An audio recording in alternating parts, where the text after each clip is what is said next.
ശ്രീ സുരേഷ് കുമാർ യഥാർത്ഥത്തിൽ നടനായി നിലനിൽക്കാൻ വേണ്ടി പേനയെടുത്ത ആളാണ് ശ്രീനിവാസൻ എന്ന് കേട്ടിട്ടുണ്ട്. എങ്ങനെയാണ് അങ്ങേക്ക് ശ്രീനിവാസനെ ഓർമ്മ വരുന്നത്? തുടക്കം മുതൽ ഈ 48 വർഷത്തിനിടയിൽ നമ്മെ വിസ്മയിപ്പിച്ച് ചിന്തിപ്പിച്ച് കടന്നുപോയ ഒരു മഹാപ്രതിഭ, അങ്ങ് എങ്ങനെയാണ് ഓർത്തെടുക്കുന്നത് ശ്രീനിവാസനെ? ശ്രീനിവാസനും ഞാനുമായിട്ടുള്ള ബന്ധം എന്ന് പറയുന്നത്, ഞങ്ങൾ ഈ ശ്രീനിവാസൻ സിനിമയിൽ വന്ന കഴിഞ്ഞ് കുറേ സമയം സിനിമയിൽ വരുന്ന മണിമുഴക്കം എന്ന് പറഞ്ഞ പി.എ. ബക്കറിൻ്റെ ആദ്യത്തെ അദ്ദേഹം സംവിധാനം ചെയ്ത സിനിമയിലൂടെയാണ് ആദ്യം വരുന്നത്. അത് കഴിഞ്ഞിട്ട് ശ്രീനിവാസൻ മദ്രാസിൽ തന്നെ ഉണ്ടായിരുന്നു. ശ്രീനിവാസൻ അവിടുത്തെ സദേൺ ഫിലിം ഇൻസ്റ്റിറ്റ്യൂട്ടിൽ, അങ്ങനെ ഒരു ഇൻസ്റ്റിറ്റ്യൂട്ട് ഉണ്ടായിരുന്നു.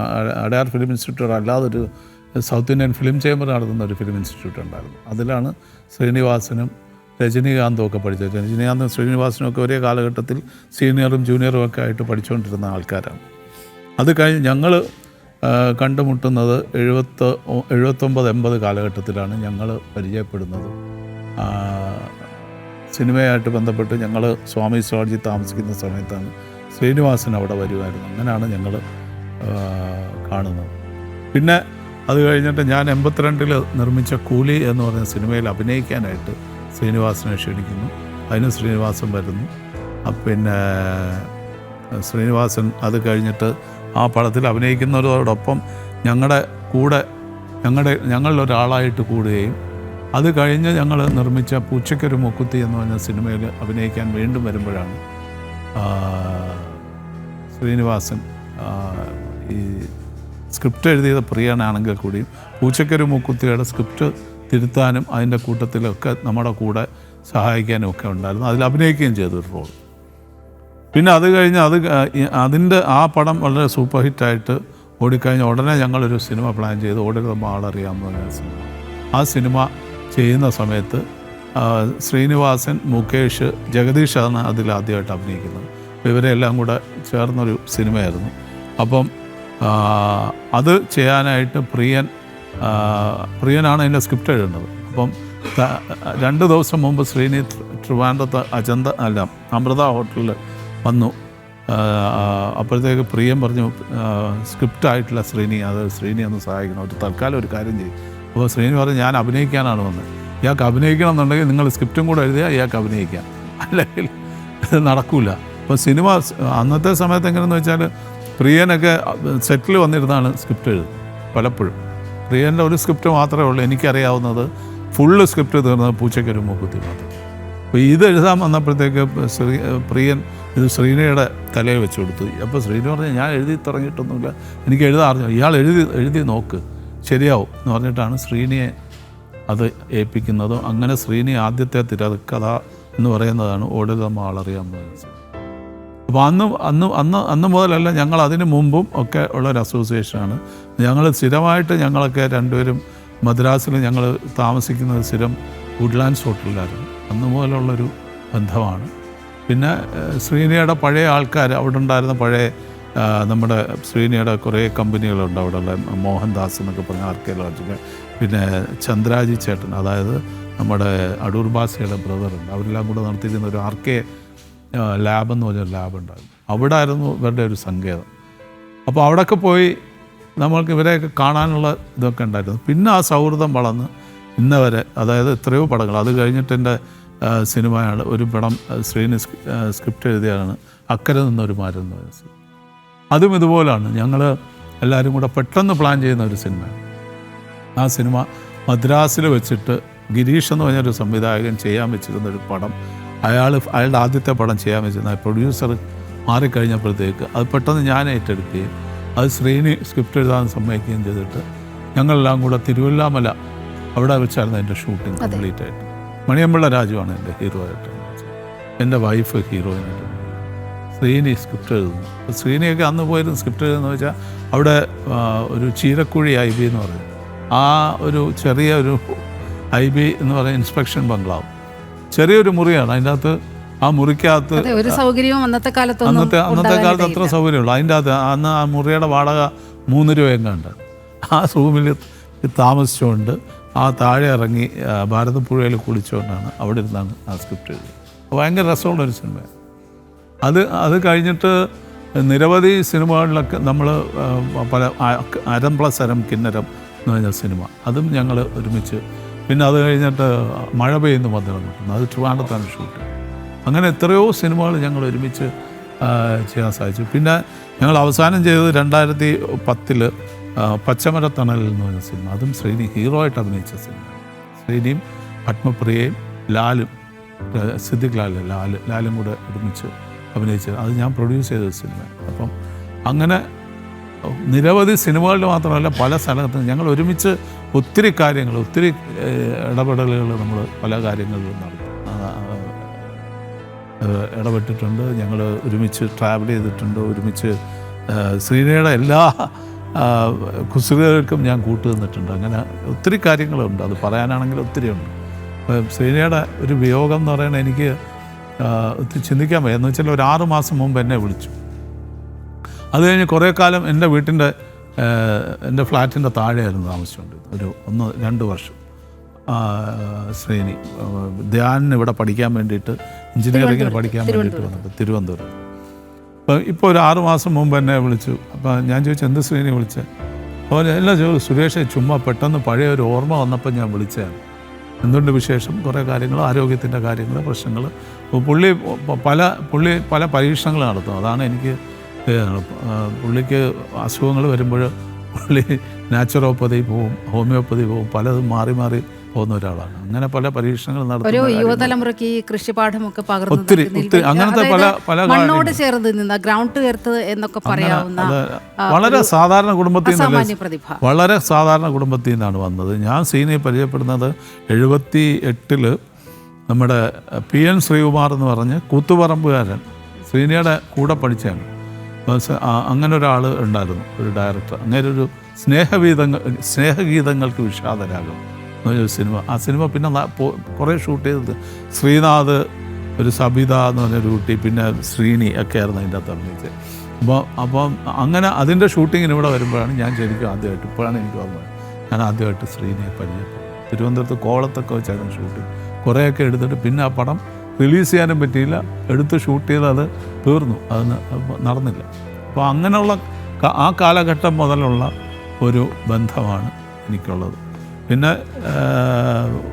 ശ്രീനിയുമായിട്ട് ഒത്തിരി ഓർമ്മകൾ നമുക്കുണ്ട്. നമ്മുടെ സിനിമയ്ക്കകത്ത് തന്നെ ഞങ്ങൾ ചിലവഴിച്ച സായാഹ്നങ്ങൾ ഇഷ്ടംപോലെ, ഞാൻ, ശ്രീനി, പ്രിയൻ, ലാല്, ഞങ്ങൾ ഒരുമിച്ചൊക്കെ ഇഷ്ടംപോലെ സമയങ്ങൾ ഒരുമിച്ച് സ്പെൻഡ് ചെയ്തിട്ടുണ്ട്. ഈ വിമർശിക്കുമ്പോഴും അതിലൊരു നർമ്മത്തിൻ്റെ വലിയൊരു അംശം കൂടി കലർത്തിയ ഈ കഥാപാത്രങ്ങളെ എടുക്കുമ്പോൾ പോലും അങ്ങനെ കാണാൻ കഴിയും. ഏത് ആക്ഷേപഹാസ്യം ആണ് ശ്രീനിയുടെ ഏറ്റവും വലിയ ഒരു മുതൽക്കൂട്ടം എന്ന് പറയുന്നത്. ഏത് സിനിമ, ശ്രീനിയുടെ സന്ദേശം എന്ന് പറയുന്നത് ശരിക്കും നമ്മൾ എടുത്തു കഴിഞ്ഞാൽ ഒരു കമ്മ്യൂണിസ്റ്റ് പാർട്ടിക്കുണ്ടാവുന്ന അപജയങ്ങളൊക്കെ അതിൽ എടുത്ത് കാണിക്കുന്നുണ്ട്. അപ്പോൾ എന്തൊക്കെ പ്രശ്നങ്ങളുണ്ടോ അതെല്ലാം അതിൽ കൂടെ കാണിക്കുന്നത്. അത് ഇന്നും അത് വളരെ പ്രസക്തമായ രീതിയിൽ എത്രയോ അതുപോലെ അങ്ങനെ ഇഷ്ടംപോലെ കഥാപാത്രങ്ങൾ ശ്രീനിയുടെ വിരൽത്തുമ്പിൽ നിന്ന് വെളിവന്നിട്ടുണ്ട്. എനിക്കിപ്പോഴും അറിയാം, നമ്മുടെ ഈ വെള്ളാനകളുടെ നാട് ഷൂട്ട് ചെയ്യുന്ന സമയത്ത് ശ്രീനി ഇവിടുന്ന് സ്ക്രിപ്റ്റ് ഫാക്സ് ചെയ്താണ് കൊടുക്കുന്നത്. രാവിലെ പ്രിയം വിളിച്ച് പറയും, അപ്പോൾ ശ്രീനി ഒരു സ്ഥലത്ത് ഷൂട്ടിംഗ് നടന്നുകൊണ്ടിരിക്കുന്നു, വേറൊരു പടത്തിൻ്റെ സ്ക്രിപ്റ്റിൻ്റെ വർക്ക് ചെയ്തുകൊണ്ടിരിക്കുന്നു, സത്യനന്ദിക്കാരൻ്റെ ഒരു പടമാണ്. അപ്പം അതിൻ്റെ ഷൂട്ടിംഗ് രാവിലെ ആകുമ്പോഴത്തേക്ക് രാവിലെ അതിൻ്റെ സ്ക്രിപ്റ്റ് ഫാക്സ് ചെയ്താണ് കൊടുക്കുന്നത് എഴുതിയിട്ട്. അപ്പോൾ അവിടുന്ന് പ്രിയനത് കണ്ടിട്ട് കുറേ ചീത്ത വിളിക്കും, പിന്നെ അത് തിരിച്ച് രണ്ടാമത് തിരുത്തി അയക്കും. അങ്ങനെയൊക്കെ ചെയ്തുകൊണ്ടിരുന്നത്. ശ്രീനി ഒരിക്കലും ഒരു സ്ക്രിപ്റ്റ് ഒരു ഫുള്ളായിട്ട് ശ്രീനി എഴുതിയ ചരിത്രം. വെള്ളനകളുടെ നാട് ഈ സിനിമ പ്രമേയമായി വരുമ്പോൾ ഇത് സമൂഹം ആക്സെപ്റ്റ് ചെയ്യുമോ എന്നുള്ള ഒരു ആശങ്ക പ്രിയനുണ്ടായിരുന്നു എന്ന് കേട്ടിട്ടുണ്ട്. പക്ഷേ വളരെ കൂളായി ചിരിച്ചുകൊണ്ട് ഞാനിത് തെളിയിച്ചു തരാം എന്നുള്ള ലൈനിൽ അല്ല, ശ്രീനി അത് ഇന്നും കാലിക പ്രസക്തമാണ്. ഒരു PWD കോൺട്രാക്ടർ നേരിടുന്ന പ്രശ്നങ്ങൾ എന്ന് പറയുന്നത് ഇന്നും സമൂഹത്തിൽ വളരെ പ്രത്യക്ഷമായി ഈ സമൂഹത്തിൽ ഉണ്ടാവുന്ന സാധാരണക്കാരനുണ്ടാവുന്ന പ്രശ്നങ്ങളൊക്കെ അനുഭവിച്ചറിഞ്ഞ ഒരാളാണ് ശ്രീനിവാസൻ. ശ്രീനിവാസൻ അങ്ങനെ ഒരു ബാക്ക്ഗ്രൗണ്ടിൽ നിന്നാണ് വന്നത്. ശ്രീനി വളരെ ഒരു സാധാരണ കുടുംബത്തിൽ നിന്ന് വന്നതാണ്. വളരെ കഷ്ടപ്പെട്ട് ബുദ്ധിമുട്ടി പഠിച്ച് മട്ടന്നൂർ NSS കോളേജിലൊക്കെ പഠിച്ച് വന്ന ഒരാളാണ്. അപ്പോൾ ശ്രീനിക്ക് അതിൻ്റെ ബുദ്ധിമുട്ടും കാര്യങ്ങളും സാധാരണക്കാരൻ്റെ എല്ലാ ബുദ്ധിമുട്ടും ഒരു വില്ലേജിൽ നടക്കുന്നതാണെങ്കിലും ഒരു നഗരത്തിൽ നടക്കുന്നതാണെങ്കിലും സാധാരണക്കാരനുണ്ടാകുന്ന ബുദ്ധിമുട്ടുകളെല്ലാം ശ്രീനിയുടെ സിനിമകളിലൂടെ കാണിച്ചിട്ടുണ്ട്. അതൊരു വലിയൊരു മെസ്സേജ് തന്നെയാണ് ശ്രീനി കൊടുത്തിട്ടുള്ളത്. അദ്ദേഹം ഇടപഴകുന്ന മേഖലയിൽ നിന്ന് പോലും വലിയ വിമർശനങ്ങൾ ഉൾക്കൊള്ളാവുന്ന രീതിയിൽ ഒരു സിനിമ. ഉദയനാണ് താരം അതിലേക്ക് എത്തുമ്പോൾ ഇത് എന്നെയാണോ ഇത് പറയുന്നത് എന്ന് സഹപ്രവർത്തകർ പോലും സംശയിക്കുന്ന രീതിയിലുള്ള അസാമാന്യമായ ഒരു പ്രതിഭ, ആ ഒരു പ്രതിഭയുടെ കയ്യൊപ്പാണ് ഉദയനാണ് താരത്തിൽ. അതൊക്കെ പിന്നെ പിൽക്കാലത്ത് വലിയ പ്രശ്നങ്ങൾ ഉണ്ടാക്കിയ കാര്യങ്ങളാണ്. അതൊക്കെ പിന്നെ മാറി അത് കഴിഞ്ഞ് അതിൻ്റെ വേറൊരു പതിപ്പ് വന്നു. അപ്പോൾ അതൊക്കെ ഒരു ചെറിയ തമ്മിൽ ചില സുഹൃബന്ധങ്ങളിൽ ചില ആലോചനകളൊക്കെ ഉണ്ടായെങ്കിലും അതൊക്കെ പിന്നെ പിൽക്കാലത്ത് അത് മാറി. ശ്രീനിയുടെ പറയാനുള്ളത് പറയുകയും എഴുതാനുള്ളത് അദ്ദേഹത്തിൻ്റെ വെളുത്തുമ്പോഴുകൊണ്ട് അത് കൃത്യമായിട്ട് എഴുതി ആളുകളുടെ മുമ്പിൽ അവതരിപ്പിക്കുകയും ചെയ്യാം. ഇത്രയുള്ള അതുല്യമായുള്ളൊരു പ്രതിഭ വരെ കാണും.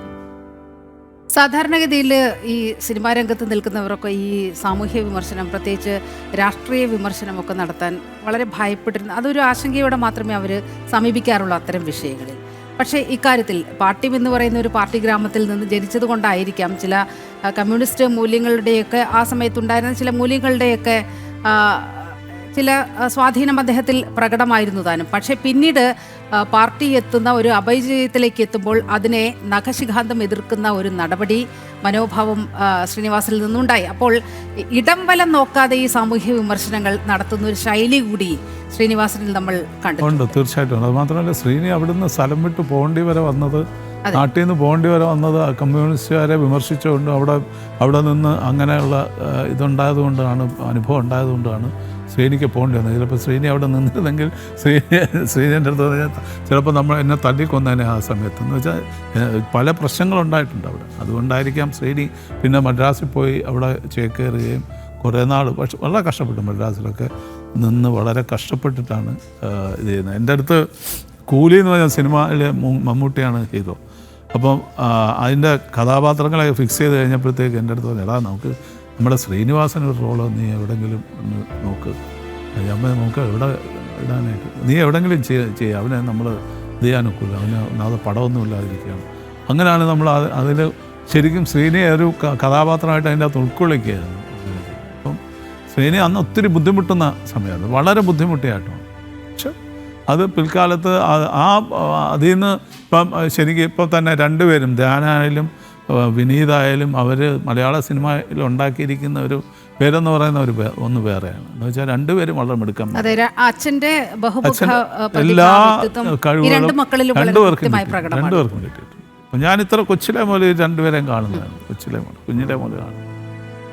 അതുപോലെ വളരെ സപ്പോർട്ടീവാണ് അദ്ദേഹത്തിൻ്റെ വൈഫ്. വളരെ ശ്രീനിയുടെ എല്ലാ കാര്യത്തിനും കൂടെ നിൽക്കുന്ന ടീച്ചർ, വളരെ സപ്പോർട്ടീവായിട്ട് നിൽക്കുന്ന ഒരാളാണ്. ശ്രീനി ഒത്തിരി കഷ്ടപ്പെട്ടു വന്നത്, അതാണ് ഏറ്റവും വലിയ കാര്യം. മാത്രവുമല്ല, ഈ സുമുഖനായ നായകൻ എന്നതായിരുന്നല്ലോ നമ്മുടെ ഒരു സിനിമാ സങ്കല്പം എന്ന് പറയുന്നത്. പ്രത്യേകിച്ചും മലയാള സിനിമയിലേക്ക് എത്തുമ്പോൾ അത്തരത്തിലൊരു സങ്കല്പമായിരുന്നു ഉണ്ടായിരുന്നത്. പക്ഷെ അതിനെ പാടെ അട്ടിമറിച്ചുകൊണ്ടാണ് അദ്ദേഹം പല സിനിമകളിലും നായക വേഷത്തിലേക്ക് എത്തുന്നത്. എങ്ങനെയാണ് അതുകൂടി ഒന്ന് നമുക്ക് പറഞ്ഞു പോകാം. ശ്രീനിക്ക് പറ്റിയ രീതിയിലുള്ള കഥ, ശ്രീനിയെ തന്നെ വിമർശിക്കാറുണ്ട്. ശ്രീനിയുടെ ഇതിനെക്കുറിച്ചൊക്കെ സിനിമയിൽ പറയാറുമുണ്ടല്ലോ.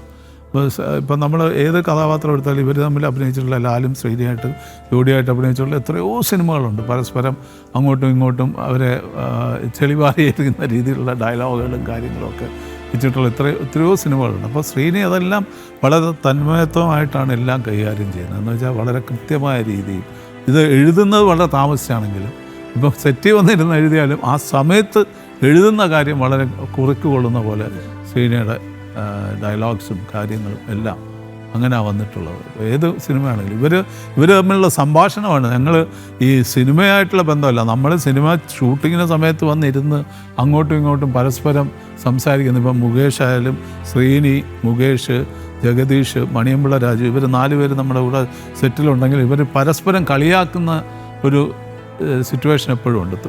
ഇങ്ങനെ അങ്ങോട്ടും ഇങ്ങോട്ടും പരസ്പരം ഇങ്ങനെ വാരി ഓരോരുത്തരെയും കളിയാക്കും. അപ്പം അത് തന്നെയാണ് നമ്മൾ രാവിലെ മുതൽ ചെന്നിരുന്ന വൈകുന്നേരം വരെ ഷൂട്ടിങ് തീരുന്നവരെ നമുക്ക് സമയം പോകുന്നത് അറിയില്ല. അപ്പം അത്രത്തോളം രസമാണ് ഇവരുടെ കൂടെ ഇരുന്ന് ഈ കാര്യങ്ങൾ നീക്കാനായിട്ട്. അപ്പോൾ അങ്ങനെ ഉണ്ടായിരുന്ന കാര്യങ്ങളൊക്കെ നമ്മൾ ഇനിയും മിസ് ചെയ്യും ഭയങ്കരമായ രീതി. അതൊരു വല്ലാത്ത സങ്കടമാണ്. പറയുമ്പോൾ ക്ലീശയാണെന്ന് തോന്നാം. ഈ മലയാള സിനിമയുടെ ഒരു വലിയ വിശേഷപ്പെട്ട ഒരു കസേര ഒഴിച്ചിട്ട് കൊണ്ടാണ് ശ്രീനിവാസൻ കടന്നു പോകുന്നത്.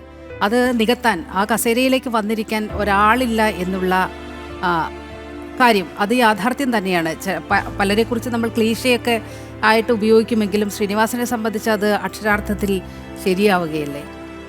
അത് ക്ലീശയായിട്ടുള്ള ഡയലോഗ് എനിക്ക് തിരിച്ചു പറയാം. ശ്രീനിവാസന് പകരം വെക്കാൻ ശ്രീനിവാസൻ മാത്രമേ ഉള്ളൂ, വേറെ ആരും.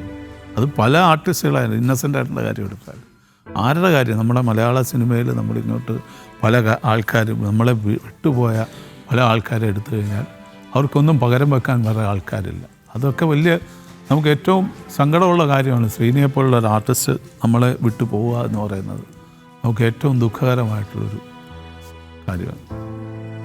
വളരെയധികം നന്ദി ശ്രീ സുരേഷ് കുമാർ, ഈ ഘട്ടത്തിൽ ശ്രീനിവാസനെ അനുസ്മരിച്ചതിൽ.